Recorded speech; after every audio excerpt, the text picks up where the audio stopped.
Hello everyone and welcome back to the Great Book of Grudges. My name is Nathan and yep, this is Elspeth Von Draken, the new legendary lord for the Empire. A rather well-loved character, to be honest, as she was introduced during the Throne of Chaos, one of the best campaigns that Games Workshop ever released, and now we finally have her and her Carmine Dragon in the game. So, there's a lot to talk about with this campaign because there's quite a lot in there, but first up we've got to talk about the faction effects and lord effects. For the faction effects we had the following: has access to the Imperial Gunnery School, enabling access to unique unit upgrades and special units only for her faction. Research rate plus 10%, upkeep minus 15% for gunnery units for all armies. This means pretty much any human carrying some sort of black powder weaponry is going to be very much good here, and doubles the experience for artillery and gunnery units for all armies. They're going to level up super quick and do a lot of damage. When it comes to the Lord effects, we got the following: immune to vampiric attrition for Lord's army, cooldown minus 20% for the Law of Death magic, and then the ability Darkwalker. This campaign is going to center around a lot of death magic and a lot of black powder, so how about we jump into the campaign? You'll begin your campaign in Wisseland, meaning that you've got a close ally with Karl Franz right next to you, and some early enemies. Balthazar Gelt is no longer in Solent, and instead, this territory has been taken over by a minor faction of vampires. Since you're in the same vicinity as Karl Franz, your campaign will be very similar in terms of the enemies that you'll be dealing with. You do have the Wood Elves, which can be a little bit of a problem, also Vlad von Karstein, Festus, and Bertsche. But that shouldn't be too much of a problem as you are playing as the Dark Lady. So let's talk about her. She's got a unique skill line which is going to have a number of different effects. It's going to be quite good at reducing the enemy healing, then also improving your healing, improving your gunnery units, which is going to be very, very good for you, and just getting a little bit of effects here and there.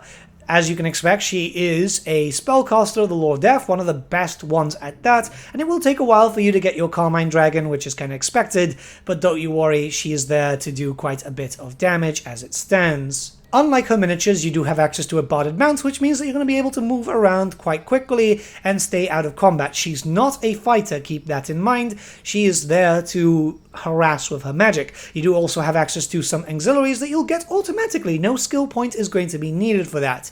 It seems that that should have been below the mount because there's a weird empty spot there for some reason. And you'll also have access to 2 unique items, one available at rank 12 and the last one at rank 18, which will have a set bonus in its own right.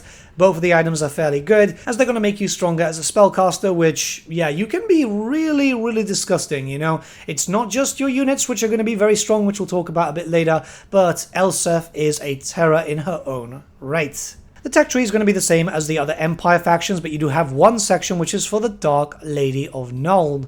So yeah, this is going to focus on getting you some more schematics, which we'll talk about a little bit later. In general, it's going to help you out with all your mechanics and finally gain vision of all non-hostile Empire faction capitals, so you can keep an eye of what's going on, basically. You're going to be watching around in case anyone needs any help. Let's talk about schematics. So this is a brand new resource only available to this faction, and you're going to gain them from buildings, you're going to get them from field testing, other and post-battle options.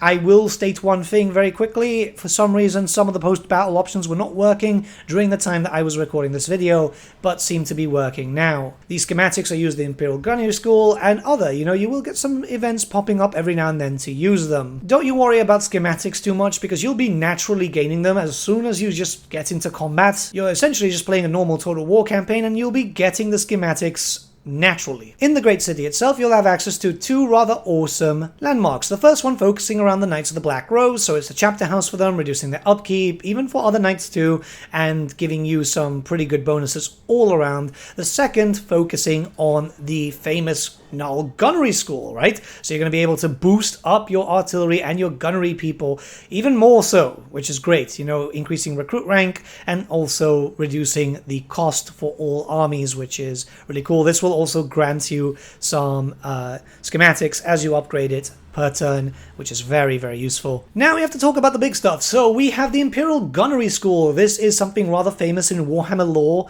Null and Wisseland in general is known for producing some of the best gunners around in Warhammer Fantasy, and you're going to be able to experience that with this brand new campaign. You'll be using the schematics to boost up all your troops. Yeah, so you've got all your gunnery troops there. You've got your Ironsides, you've got, well, pretty much everything. As you can see, there's divided into some small sections, which you'll be able to upgrade and get bonuses overall. It does take a while, because obviously getting schematics is one of these things that is supposed to get more expensive as time progresses. Warhammer is known for a few things: faith, steel, and gunpowder. This is the gunpowder faction. You're going to be able to just be a terror in the battlefield. You're not really going to even need a lot of normal foot troops. Just blast them before they even get to you. There are several tiers when it comes to the gunnery school, and you're going to have to do a certain amount of things, like, for example, recruiting certain units, spending certain amounts of schematics, having a certain amount in your treasury. It's going to vary, but yeah, only 4 tiers. It doesn't really take that long to get through there. It's literally just going through the motion, so it will become second nature for you, especially as, yeah, you know, the Empire is going to be set into a really big war. You're going to have to deal with Vlad, for example. He's probably going to be your first threat after you get rid of the minor faction, because he tends to push all the way through Stirland into Averland, and yeah, you need to be prepared for that. This will also be how you unlock your Amethyst Troopers, but we're going to get into that a little bit later, as, yeah, we have to talk about this because it is really, really interesting to see how, yeah, ridiculous you can make stuff. Even your basic handgunners on your basic cannons and so on just get even stronger and stronger and stronger. Dealing with hordes has been extremely satisfying, I've got to say. It will take a little bit of time with certain prerequisites. You can see them all as we're going over screen right now. But yeah, I mean, it's fluid enough that it's not becoming a chore, and it's not so fast that you're going to feel like you're going to get too strong too quickly, because this is a strong faction. If you're going for the specifics and you're specifically beelining for this, you're going to end up as one of the strongest factions on the map without really too much of a problem. And again, this is literally just going on the basic troopers and not the really, really strong amethyst ones. The upgrades are also locked behind prerequisites, so if you want to get to the second tier of upgrades, you need to get the second tier, and if you want to get to the third tier, you need the third tier. Again, you can't just like spam all the schematics in. But that's not all. You see, the gunnery school is divided into 2 parts, the Imperial Armory and the Amethyst Armory. So this is going to give you some troops which are specific to your faction only. You're going to be able to get some very powerful variants of the troopers that you normally can recruit, whilst also getting some Amethyst artillery. These are going to be bonuses that you can use with Elspeth, and essentially it's just like really powerful abilities, kind of like using a Black Arc, for example, whilst also being able to get some extra buffs with schematics for, you know, making them better too. So you're going to be able to upgrade these lads even further. Now, these troopers are limited. They kind of work very similar to that of mercenaries, so you're going to have a brand new tab to be able to recruit them, and they are going to cost quite a lot of schematics to be able to get. I would say don't really spend schematics on that just yet until you can get all the other upgrades going, but then again, it's your campaign. You can do whatever you want. I'm not your mum. But yeah, honestly, I like the idea of this. It's really, really cool. It does present to you some very overpowered troopers. If you want to smash your way into the Chaos Waste, why would you bring some standard handgunners when you've got these Amethyst Ironsides, for example? They can punch through armor, and should the enemy get close to you, well, they are really well statted enough to be able to fight on their own. Pair that with the Hellstorm rocket batteries, which can, you know, spawn little purple suns, and you're in for a very deathly time. That was awful. Anyways, we do have all these special abilities too. These are going to cost you schematics, and yes, you do need to keep repurchasing them if you want to, but it's going to be really, really powerful stuff, and we're going to be showcasing that in the campaign in just a second. But just like the main part of the gunnery school, the Amethyst Armory is able to use a lot of upgrades for the individualized troops, so you can make everything even more terrifying than it already is. This is going to allow you to get all the DACA that you want. If you like gunpowder, this is likely going to be a really good time for you. I think for the Empire, all we need now is a proper Faith DLC, because Volkmar wasn't really enough for that, and a Knightly Order DLC, and then we're done. Now, before we jump into the other mechanic, because yes, Elspeth has another mechanic, let's use all these special bombardments, right? It's something that I imagine you guys have been dying to see if Creative Assembly haven't shown these off just yet, because yes, they do big damage. Obviously, keep in mind that you'll need to aim properly, and sometimes this doesn't work because, you know, the enemy can move quickly and so on. But if you can lock down certain enemies, or if they're staying stationary, just hurt them, really hurt them. There are some really cool abilities, and they look amazing, visually amazing on the battlefield, which just adds to just that special look, right? The Law of Death is one of the best laws in terms of visual, at least in my opinion. So seeing that there, seeing a super-powered purple sun rain from the sky and just delete a unit, essentially, is just so fun to me. And I absolutely love this. As someone who's been in the receiving end of the Law of Death, especially Purple Sun, when it comes to the tabletop, seeing this now, like, really appear like this is terrifying, to say the least. And I imagine, I haven't seen it, because even though I've been testing, I haven't seen it, but I imagine that the AI will also make use of this, because this is kind of like it gets nuke and so on. So do be prepared if you're playing as another faction and deciding to invade the Empire. Do be prepared for a bunch of scary bombardments, I mean, alongside everything else, but you know, the AI does tend to use mechanics. Sometimes it can be a little derpy, but it does, and it will hurt a lot. Lastly, we have another new mechanic known as the Gans of Mo, and this is going to be a fun way for you to be able to transport around the Empire, protect your allies, or better yet said, the people that you're going to confederate eventually. It's a pretty cool system. So it works in a very similar way to Undercities, but it's only available in the Empire. You do have access to certain buildings that you can build in there, like an Amethyst College, for example, or Temple of Mo. So you do get that little bit of religion in there. And finally, the Militia of Mo. It's all centered around that. You're going to be able to reduce upkeep, or just better in terms of global capacity. I like the system. I think that it's pretty cool. It allows you to be able to teleport around. It allows you to be able to defend the Empire. If you're one of those people who like the harder campaigns where everything ends up just setting on fire. This means take advantage of the fact that you've got these gardens, you'll be able to place them around there. There is a limit, which I think is pretty good, because at the end of the day it can be a little bit exploitable. But yeah, put them in the 5 main points of entry, and there you go. The teleporting is only for Elspeth, but it could be quite useful for you. Say, for example, you've got Elspeth back in Null recruiting a brand new army, most likely because you've been building up all the buildings there, you've got a lot of benefits there for recruit rank and so on, and then you send her up to Salzendman, for example, because you want to invade Norska. Well, there you go, you've got no problem. You can teleport her back afterwards, but the main thing is you can transport around and save an ally if you so wish. This is going to be really good for you if you end up playing with co-op campaigns. But now that we've looked at all the mechanics, let's start looking towards some of the new stuff. For example, you've got a legendary hero that you're going to get very early on. Theodore Bruckner's quest ended up triggering at turn 2. And all you need to do at the beginning is first build up a livery. This is going to get you access to some cavalry troops and so on, which you're going to have to focus on a little bit. And after which you need to get 1,000 kills with melee cavalry or demigryph knights. So it might take a little bit of time to get there, but I've tested it with both campaigns, and yeah, you get him triggered at turn 2. So let's talk about him, because Bruckner is very, very strong. He starts off with 3 items. This guy is a behemoth of a man, by the way, just like he was in the tabletop. So he's there to do loads and loads of damage. He's got magical attacks from the very beginning. He's got a little bit of a Sudoku at the end. It's kind of going into the story of Tamakon and the Throne of Chaos. Again, what a great campaign series. I wish they would have finished it. Breaks my heart every time.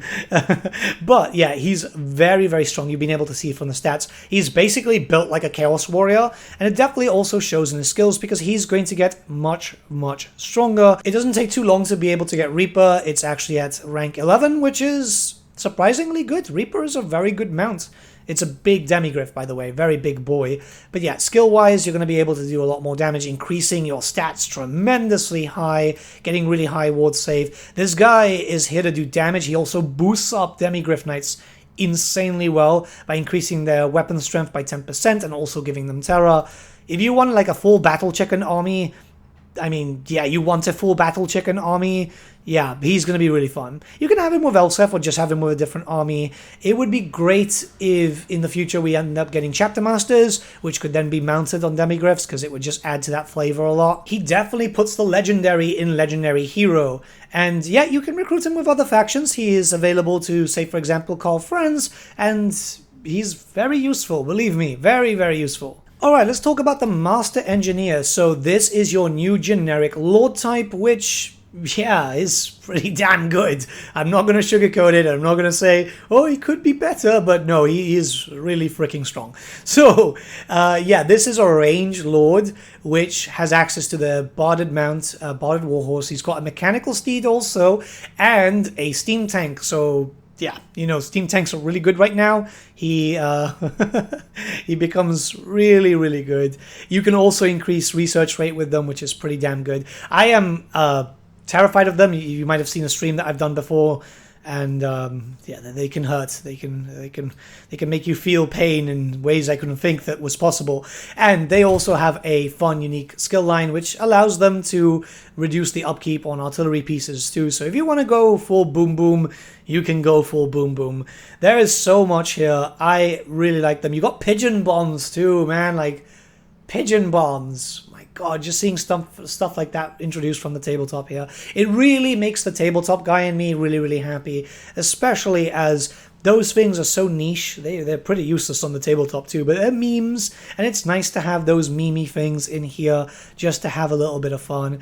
Overall, I think it's going to be the best Lord for now, I think. Like, we don't have Spellcaster Lords yet, and having a steam tank, a character with loads of buffs, and then a steam tank, riding on a steam tank, is just insane.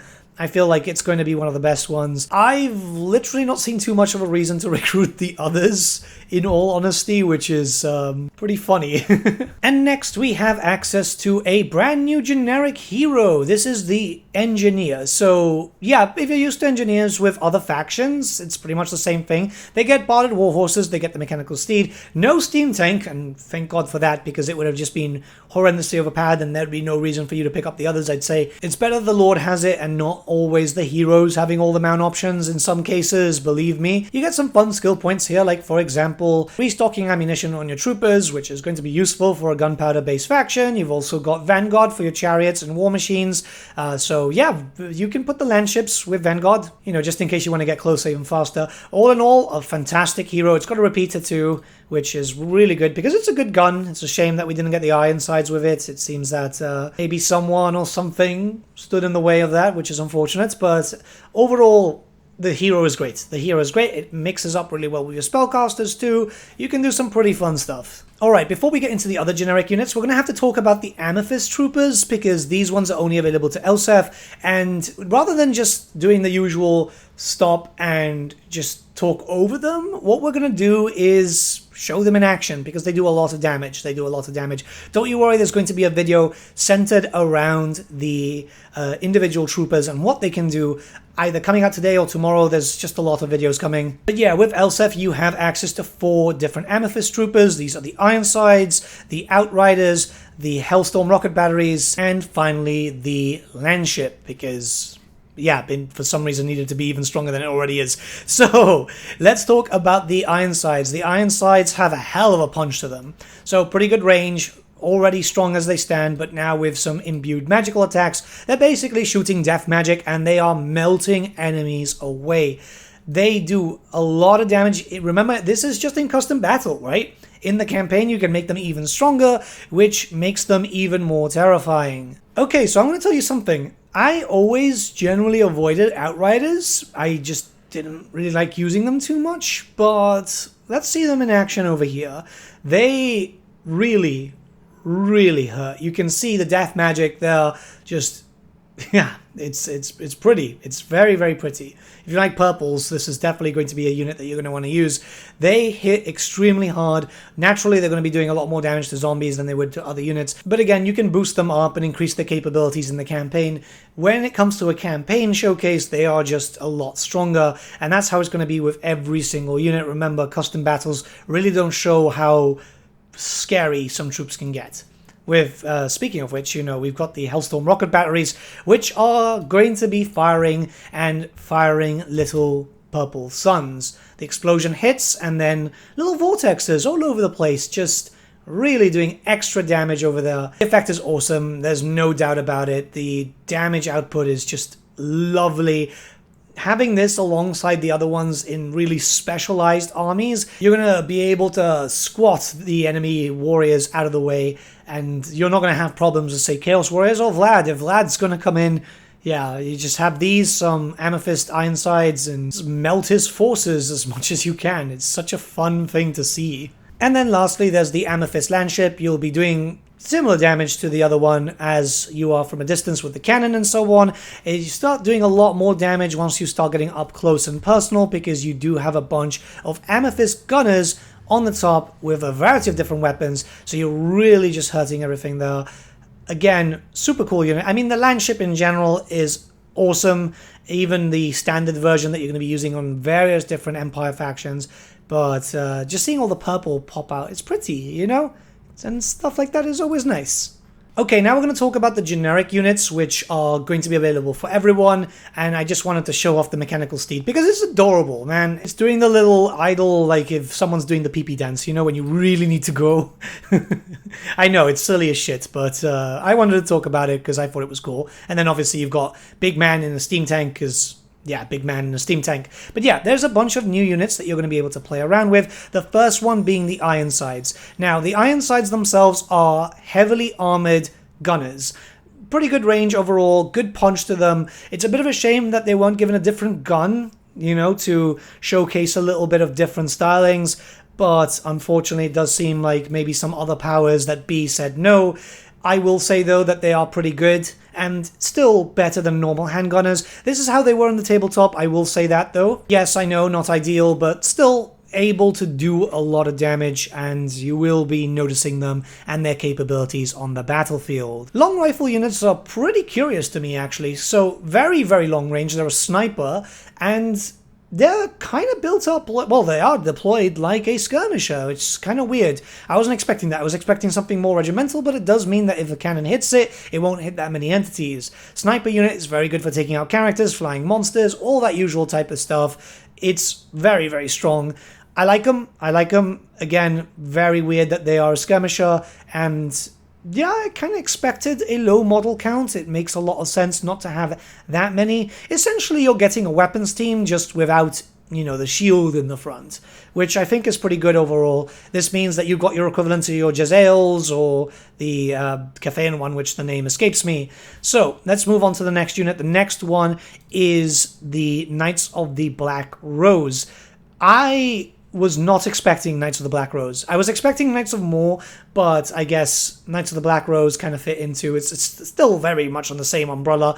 This is a sword and shield knight, very heavily armored, anti-infantry, amazing paint scheme. Amazing paint scheme. It's going to be... I have a box of knights somewhere, so I might actually paint them up like this style because I feel inspired. But yeah, nothing too new. It's just a group of knights. Again, would have personally preferred the Knights of Mo because they have scythes and stuff, but you never know in the future. We do get something focused around knightly orders, which is a very, very obvious hole right now when it comes to the Empire. So I'm not going to lie to you, I was extremely surprised when I saw the Fury of Null. This is a steam tank variant with a volley gun attachment. For context, way long ago, there was a supplement, well, White Dwarf thing, which kind of gave you new types of steam tanks. This was done by Games Workshop staff, and it was pretty much just all kit bashes. You had stuff like this, and steam tanks with rocket batteries attached to them, and so on. I wasn't really expecting the volley gun to be considered something new. This gives me hope for Warhammer the Old World, by the way. But yeah, it's a steam tank, heavily armored, with a volley gun attachment. If you like volley guns and then you like steam tanks, well, why the hell not combine them? Because, I mean, it's just freaking awesome. The paint scheme is also really, really cool. It's just so weird, man. I really hope we get the other ones. Obviously, the soup tank is one thing that people want. That's a missing one. It's a halfling unit. And then there's so many...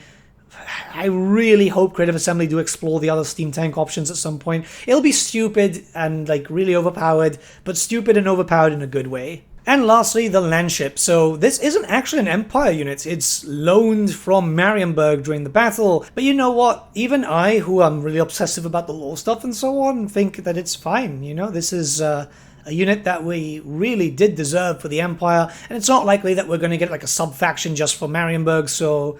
yeah, why the hell not? Look at it, man, it's so cool. This has a cannon in the front, it's got a lot of gunners. You even got some dudes there with repeaters.